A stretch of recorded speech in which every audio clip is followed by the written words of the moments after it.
The news now on BBC One with Sophie Rayworth. 5 policemen in America are shot dead during a peaceful protest in Dallas against black men being killed by officers.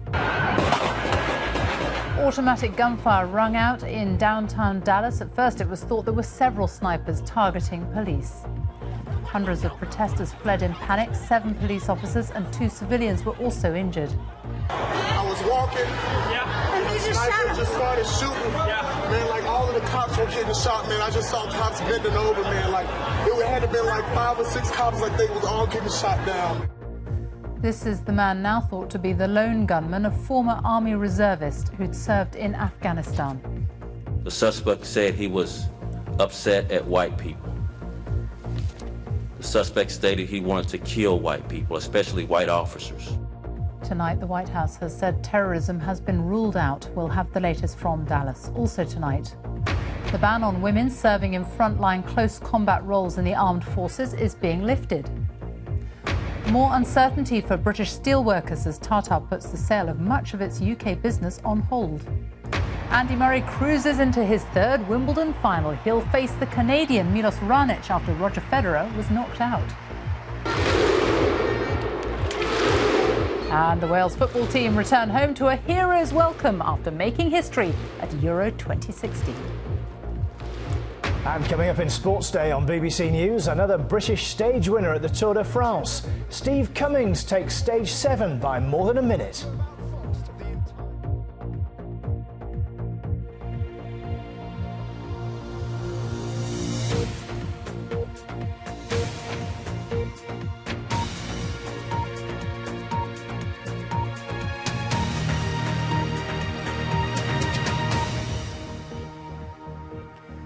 Good evening. 5 police officers in America have been killed and 7 others injured after a gunman opened fire on them in Dallas during a protest. The man suspected of carrying out the attacks is a 25-year-old former army reservist who'd served in Afghanistan. During a standoff, police say he told negotiators he wanted to kill white people, especially white officers, because he was upset about recent police shootings of black people. The attack happened in downtown Dallas near a college building as hundreds protested about the fatal shootings of 2 black men earlier this week. After a long standoff, the suspect was finally killed by police who deployed a bomb guided by a robot. Our correspondent James Cook joins us now from Dallas. James. Yes, police here are calling this an anti-police, anti-white, effectively racist attack, perpetrated, as you say, by a US Army reservist, a man who served time for his country in Afghanistan. Now, we understand that within the last couple of hours, President Obama has spoken to the police chief here in Dallas to get more details about this attack, and has also spoken to America's senior prosecutor, the Attorney General, as the United States tries to make sense of another senseless attack.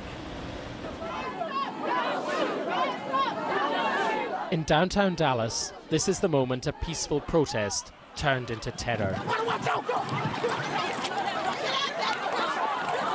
The crowd was demonstrating against police violence when one man apparently decided to seek his own bloody vengeance. There was panic as the crowd and the police tried to figure out who was shooting. Dude, that's a cop down. Yeah, there's 4 cops down. 4? Yeah, it's a sniper from up here somewhere. It's a sniper? You hear the shot? Get down. Get down, get down. And, as ever in the America of 2016, somebody's really armed to the teeth. The horror was documented minute by minute. Michael Bautista was in the thick of it. They're shooting right now, and there's an officer down. It's coming from the right over there, from around these buildings. Sniper just started shooting. Man, like all of the cops were getting shot, man. I just saw cops bending over, man. Like it had to be like 5 or 6 cops, like they was all getting shot down, man. Police sprinted toward the danger, heavily armed, but at the same time suddenly exposed and fragile, as police radio calls back to their control room revealed. Get out here, we got a guy with a long rifle, we don't know where the hell he's at. Slow down, he's in the damn building right there. This footage seems to capture a gunman on the street by now, murdering at point-blank range, in scenes that are too distressing to show. Eventually, after a shootout lasting several hours, police sent in a robot to blow up a suspect. We cornered one suspect and we tried to negotiate for several hours. Negotiations broke down. We had an exchange of gunfire with the suspect. We saw no other option but to use our bomb robot. Police also arrested 2 men and a woman, but the chief says the suspect who died had told negotiators he was working alone. He's been identified by US media as 25-year-old Micah Johnson, a former US Army reservist, seen here in pictures on his Facebook page. The suspect said he was upset at white people. The suspect stated he wanted to kill white people, especially white officers. And now the faces of the dead are beginning to emerge. Brent Thompson was 43 years old and had just got married. 40-year-old Michael Kroll said his brother-in-law was a big guy with a big heart, a man who always wanted to be a police officer. Patrick Zamaripa said he was addicted to the thrill of the job. His family said they were mourning a hero, remarks echoed by their president. The entire city of Dallas is grieving. Police across America, which is a tight-knit family, feels this loss to their core. And we're grieving with them. I'd ask all Americans to say a prayer for these officers and their families. Keep them in your thoughts. Some of the police officers here have told me that they had friends who didn't make it last night. And yet, they're out here in force again today, protecting a crime scene which sprawls for several blocks around the building here, where the shooting began. Heavenly Father, we thank you for your safety that you give to us every day. And across Texas, across the United States, they are praying. This was the deadliest attack on US law enforcement since 9/11. It reveals a country in turmoil, convulsed by controversy about guns, race and criminal justice. James Cook, BBC News, Dallas. Well, the shootings took place during a protest against the killings by police of 2 black men in Louisiana and Minnesota in as many days. The incidents have reignited debate about excessive police force, gun control and racism within the criminal justice system. Our North America correspondent Nick Bryant sent this report from Minnesota. No justice! No peace! No justice! This week America celebrated its national birthday, July the 4th. But what seems to be uniting this country right now is not an idea, an aspiration, a dream, but rather feelings of anger, grievance, injustice. St. Paul, Minnesota started as a focal point last night for vigils and demonstrations which unfolded in New York, Washington, Dallas. No words can express the way that we feel. And here the main speaker was the mother of Philando Castile, the school cafeteria worker shot dead by a policeman. It was my son today, but it could be yours tomorrow, or yours the next day, or your grandmother, or your mother. This has to cease. This has to stop right now. He just shot his arm off. We got pulled over on Larpener. I told him not to reach for it. I told him to get his hand out. You told him to get his ID, sir, and his driver's license. The aftermath of her son's death at the hands of a police officer, streamed live on Facebook, the cause of so much anguish. Shut it down! Shut it down! 50 years after the landmark civil rights reforms of the 1960s, many African Americans still feel they are second-class citizens.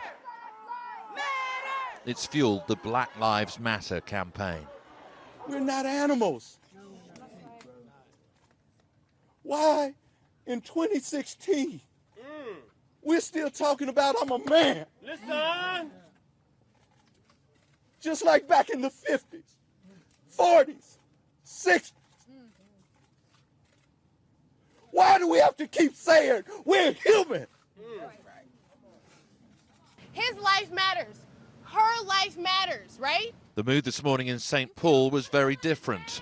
A handful of people where yesterday thousands had gathered. But fury quickly came to the surface over the events here and in Dallas. And I'm sorry to their families that you feel what we feel. You feel loss. You feel pain. to tell you something and don't think this is insensitive. Welcome to the club. Many hope that the election of the country's first African-American president could heal the breach in race relations, that it would usher in what was called a post-racial society. That simply hasn't happened. Nick Bryant, BBC News, St. Paul. Well, let's go back to Dallas now and our correspondent James Cook. And what more are we learning about the man suspected of being behind these attacks in Dallas? Yes, we're just learning a little more in the past few seconds, actually, from the police here in Dallas about Micah Johnson. Police have been at his house. They've been searching his house in Texas, and we're told now that they believe he had no criminal record and that in that house they have found what they call a ballistics vest, that is to say a bulletproof vest, rifles and ammunition that they have been found in the house of the suspect. They have also formally confirmed for the first time his identity as Micah Johnson, this 25-year-old US Army veteran who served in Afghanistan. At this stage, police have been saying that there are no known links to any known extremist groups. So you can decide for yourself if you want to call this a terrorist attack or not. But what police are saying is they're steering away from that kind of language and talking about an individual. Still unclear whether he acted with any support from others. And what is really extraordinary and tragic as well is that 50 years ago, half a century ago now, just a couple of blocks from here, an American president, John F. Kennedy, was assassinated, shot by a sniper high up in a building. And yet, 50 years on, the United States is still grappling with these issues, still struggling with so many of the issues that divided the country in that time. It is not yet a United States. James Cook in Dallas, thank you. Women will now be allowed to serve in close combat roles in the UK military for the first time. The Prime Minister confirmed the move after a government review recommended the ban be lifted. There are around 7,000 women in the British Army currently, but some research suggests only a small proportion would pass the physical tests required for the new roles. Our defence correspondent Jonathan Beale reports. Women have already served and died on the front line in Afghanistan, but only in support roles like medics and bomb disposal experts, and not in the infantry or armoured units. But ministers say it's now time to lift that ban. We're not lowering any of the standards, we're just recognising that actually there are a lot of women in the armed forces that can do these combat roles, do them perfectly well, and at the moment they're not allowed to simply because they're women. We joined the Army's new intake of officer recruits on their final exercise in Germany. See movement, fire, top window. Here the barriers have already been broken down, with women now training alongside men. But even among these future army leaders, there are still questions about the physical demands that will be required of women in the infantry, such as carrying heavy loads or an injured comrade to safety. Physically, I wouldn't be able to do it because of the weight. Not because I still wouldn't want to do it, but I just know that physically I wouldn't be able to. The infantry carry 25 kilos and the corps carry 15. So females would normally only carry 15. And some people do struggle with that. If you up that weight, they find it a lot more difficult to keep the pace. There's some males who, they haven't hit the fitness standard here, so they're not going to go infantry. There's some females that won't hit it, but there's some that will, and I think they should have just the same opportunity as everyone else does. The reality is few are likely to join. Even the Army's own figures show that fewer than 5% of those women already in the Army would meet the physical demands needed to join the infantry. It's being done purely for political correctness. The Army, the infantry, is the last bastion of non-gender equality. I'm not saying that's a good thing in society in general, of course it isn't, but I think this is one area where we should make that distinction. And I believe we will come to regret this, what I consider to be this retrograde move. But those fears have been pushed to one side. The head of the Army says he wants to maximise opportunities for all those serving. And by lifting the ban, Britain is now falling into line with its allies like America. Jonathan Beale, BBC News. There's more uncertainty for British steel workers tonight after the Indian company Tata Steel announced it's to postpone plans to sell some of its UK operations, including the Port Talbot plant. The firm had been considering several bids for its British assets, but instead it's to seek a partnership with a German manufacturer. From Port Talbot, our industry correspondent John Moylan reports. When Tata announced its intention to sell its UK steel business back in March, it sent shockwaves through the industry. Today, that sale appeared to have gone up in smoke, as Tata confirmed it was in talks to combine its European steel interests with those of one of the biggest conglomerates in Europe. ThyssenKrupp is a German powerhouse with 670 businesses worldwide. It owns the biggest steel plant in Europe. Its steel activities employ 27,000 workers. But how does the UK steel industry fit into the plan? Today the business secretary was in Mumbai to meet Tata's chief executive. Well, what I'm confident of is that Tata is doing everything it can, that we're providing all the support we can, and I am actually encouraged by this news today that they are talking to a partner and thinking about forming this joint venture, because I think that having another option is just the kind of news that we need. But in Port Talbot, today's news did nothing to reassure the 5,000 workers at the plant. Our members won't know what to make of that. I don't know what to make of that. That just creates uncertainty. It prolongs the agony that they've been going through for the last few months. They've been told one minute they're not wanted, the next minute they're told they are wanted, but they're bringing in a partner into the scenario. So it's a very, very sort of uncertain situation that we now face ourselves. Ironically, the prospects for steel making here in the UK have been improving. The price of steel on global markets has been rising, and the weakening pound is also making it easier for us to sell our steel abroad. Cutbacks here at Port Talbot have also helped to stem losses. Demand for steel has increased, prices have increased, and their losses have reduced. But in the longer term, the Brexit vote means that we are very much uncertain about the future of our trading relationships with Europe. And that may be a challenge to Tata. Tata will go ahead with the sale of its specialist steels and pipes business based at Hartlepool, Stocksbridge and Rotherham. As for the rest of it and its other 9,000 workers, tonight the future is far from clear. John Moylan, BBC News, Port Talbot. There's been another major bomb attack in Iraq. At least 35 people have been killed after gunmen and suicide bombers stormed a Shia shrine outside Baghdad. So-called Islamic State has claimed responsibility. It comes days after nearly 300 people were killed in the worst single bombing in the Iraqi capital since the fall of Saddam Hussein 13 years ago. Our Middle East editor, Jeremy Bowen, reports from Baghdad on the mounting security challenges facing Iraq.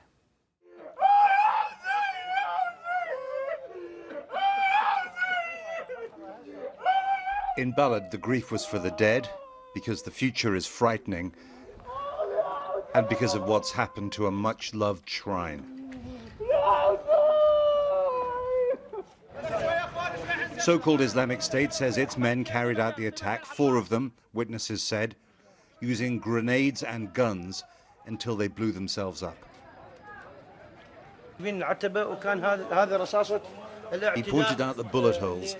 This is one of the most important Shia Muslim shrines in Iraq, targeted by an IS suicide squad, all Sunni Muslim extremists.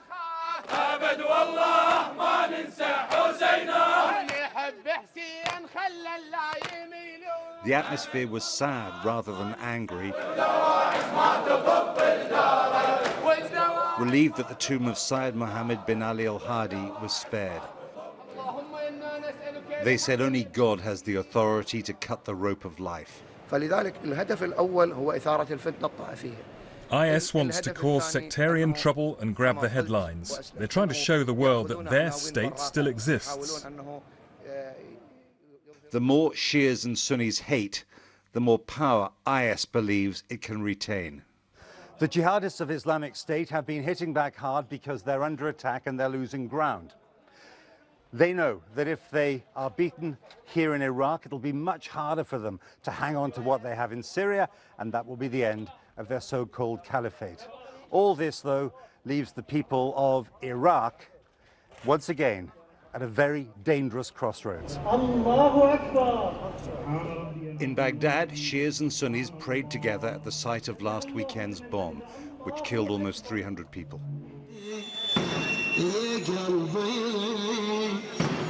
But as dusk approached, Shia mourning rituals took over the streets near the bomb site. The question now is whether their leaders choose to retaliate. Shia militants, mostly backed by Iran, have been equal partners in 10 years of sectarian killing. In Balad, at the local hospital, Shia families said they were attacked by IS as they prayed and had picnics to celebrate Eid al-Fitr, the festival that follows Ramadan. This family said an uncle and his son were killed. Yes, good man. My friend, very well. These men were distraught about their friend Laith, who was killed at his shop selling nuts. It's genocide, he said, against the Shia.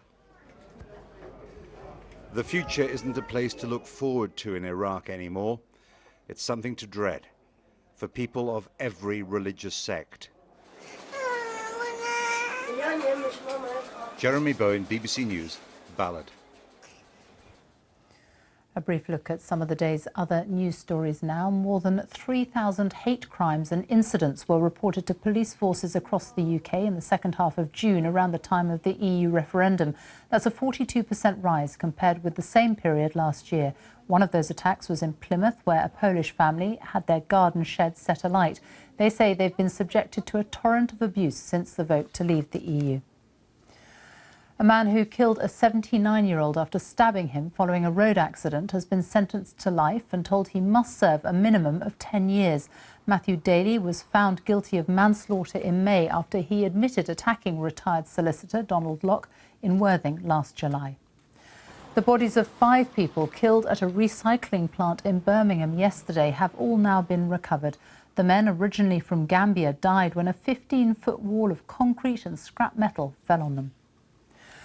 A pilot who crashed his vintage plane at the Shoreham Air Show last August, killing 11 people, is being investigated for possible manslaughter.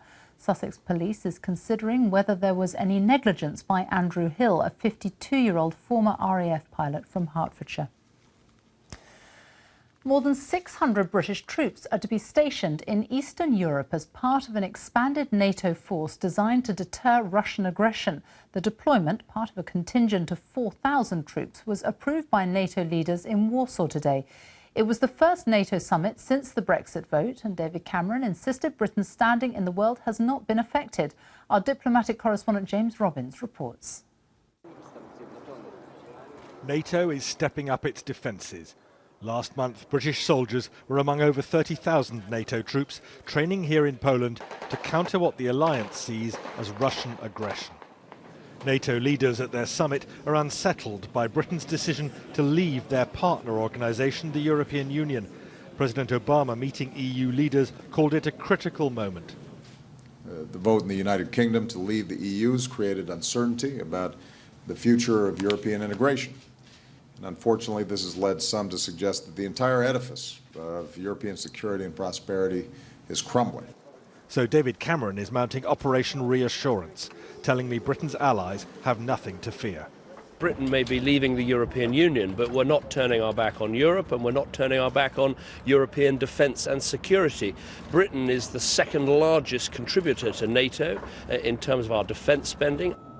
And Britain is backing words with extra troops, as NATO sends 4 multinational battalions to the vulnerable Baltic states and to Poland. Britain will contribute 500 troops in Estonia and 150 in Poland. The message to Russia: the alliance will defend its eastern borders. There's no question David Cameron really does need to bolster, to reinforce Britain's position within NATO. After all, at the height of the EU referendum campaign, 5 former NATO Secretary-Generals said this in very stark terms. Brexit would undoubtedly lead to a loss of British influence, undermine NATO and give succour to the West's enemies. Downing Street hailed that statement at the time. It sounds a lot less helpful now. Russia stands to gain from any weakness in the West as it too steps up military training. accusing NATO of being the aggressor. If one party deploys certain potentials, the other party will deploy certain potentials. And this is the beginning of the arms race. Again, this is not our choice. So these are anxious times. Tonight, a working dinner for the NATO leaders, focused discussion on Russia. The Polish hosts very pointedly chose the same room where in 1955 their Soviet masters from Moscow signed the Warsaw Pact. It established the Cold War military alliance behind the Iron Curtain, which confronted NATO for so long. Reconciliation with President Putin's Russia does not look close at hand. James Robbins, BBC News, Warsaw.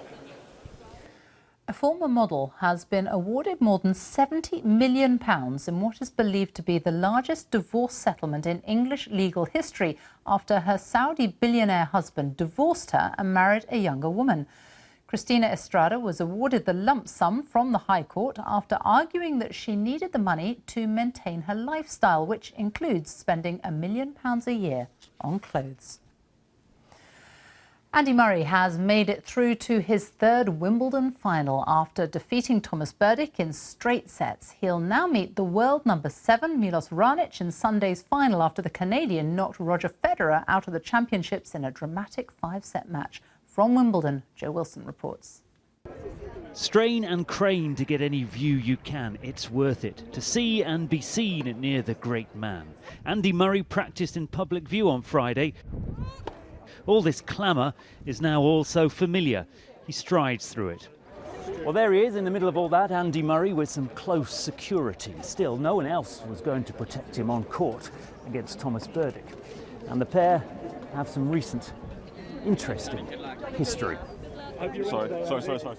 Tread carefully. Andy Murray's wife had previously aimed some words at Berdych which made lip readers blush. That was a while ago, when the players were anxious about each other's coaches.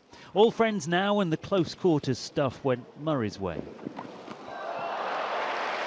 Berdych's a powerful man, but Murray's no weakling. There goes the first set. In the second set, Berdych, the 10th seed, threatened, but Murray may just be in the form of his life. 2 sets up now. How deep is your lob? Perfect.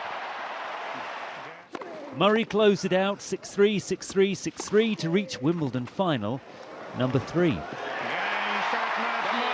The older you get, you never know how many chances you're going to have to play in Grand Slam finals, so you want to make the most of your opportunities, and glad I managed to get through to today.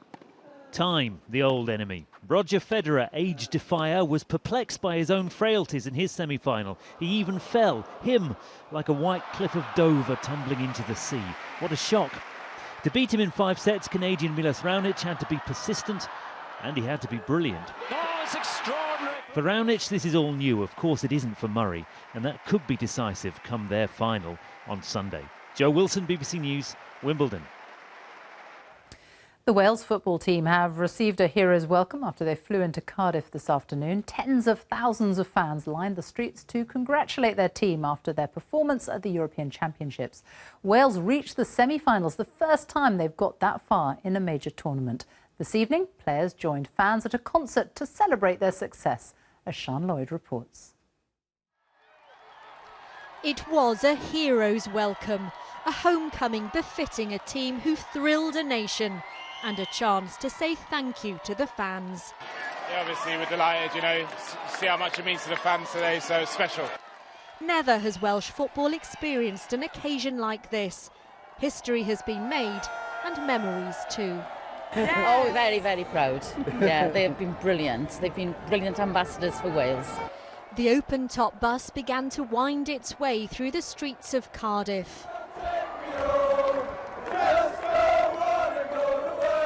A special moment for the players, singing to fans whose voices rang out in France for longer than they could have imagined.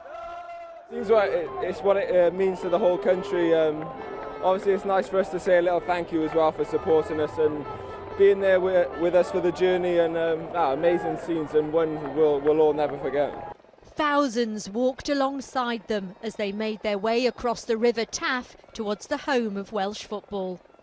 It just hits home, how proud a nation we are. And we see these people, when we give them something to shout about, they want to shout. Proudest day of my life. Yeah, brilliant. Absolutely brilliant. The boys have done really well out in France and it's making Wales proud. It's quite emotional, really, and I think just one of pride, really. I think what the lads and the staff have achieved, to celebrate with the fans like this just makes me feel proud. These players have had an amazing connection with their fans, and right now in the crowd you can sense the emotion and the excitement. A thunderclap in the sunshine, and the party was about to move up a gear.